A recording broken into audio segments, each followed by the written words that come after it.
ओम श्री गणेशाय नमः। कर्पूरगौरं करुणावतारं संसार सारं भुजगेन्द्रहारं सदा वसन्तं हृदयारविन्दे भवं भवानी सहितं नमामि। भवं भवानी सहितं नमामि। ओम जय शीतला माता मैया जय शीतला माता। आदि ज्योति आदि ज्योति सर्वश्री जाता।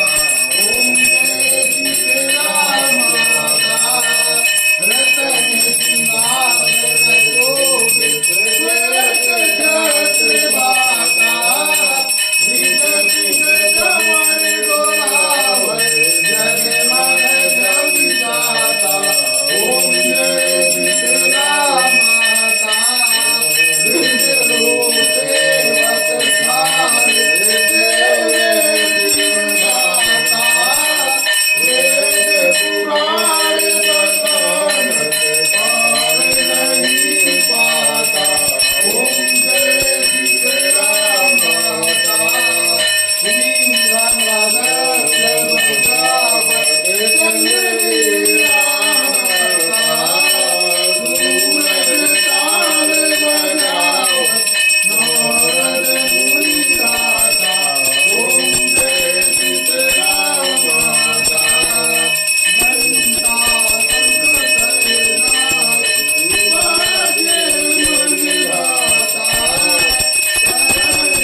ओम श्री गणेशाय नमः।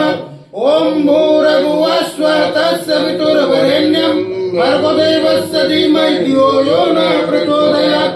ओम शुक्लां वरदं देवं शशिवर्णं चतुर्भुजं प्रसन्नवदनं ध्यायति सर्वविघ्नोपशान्तये। ओम शरणागतिनाथ परित्राण परायणे सर्वस्यातिहरे देवी नारायणी नमोस्तुते। सर्वस्वरूपे सर्वेशे सर्वशक्ति समन्विते भव्यैश्त्रायण देवी दुर्गे देवी नमोस्तुते। सर्वमंगल मांगल्ये शिवे सर्वार्थ साधिके शरण्ये अंबिके गौरी नारायणी नमोस्तुते। ओम आवाहनं न जानामि विसर्जनं पूजां चैव न जानामि क्षम्यतां परमेश्वरि। मंत्रहीनं क्रियाहीनं भक्तिहीनं सुरेश्वरि। यति पुष्टं मया देवी परिपूर्णतदस्तु मे। यच्छर्वभ्रष्टं मात्रहीनं च यद्भवेत् तत्सर्वक्षम्यता देवी प्रसीद परमेश्वरि। अन्यथा शरणं नास्ति शरणं त्वमेव मम तस्मत्कारुण्यभावेन क्षमस्व परमेश्वरि। कृतं पापं दुःखं दारिद्र्यमेव च आप्ता सुख संपत्ति तव दर्शनात् क्षमस्व देव देवेशि मत्कृतं परमेश्वरि। तत्पादाम्बुजनिश्चं निश्चला भक्तिरस्तु मे। कर्मणा मनसा वाचा पूर्णं यन्मया कृतं तेन तुष्टि क्षमासाद प्रसीद परमेश्वरि। शीतले तं जगन्माता शीतले तं जगत्पिता शीतले तं जगन्नात्री मां शीतलाय नमो नमः। बोलो शीतले मैया की बोलो साचे दरबार की बोलो आदिशक्ति माता की।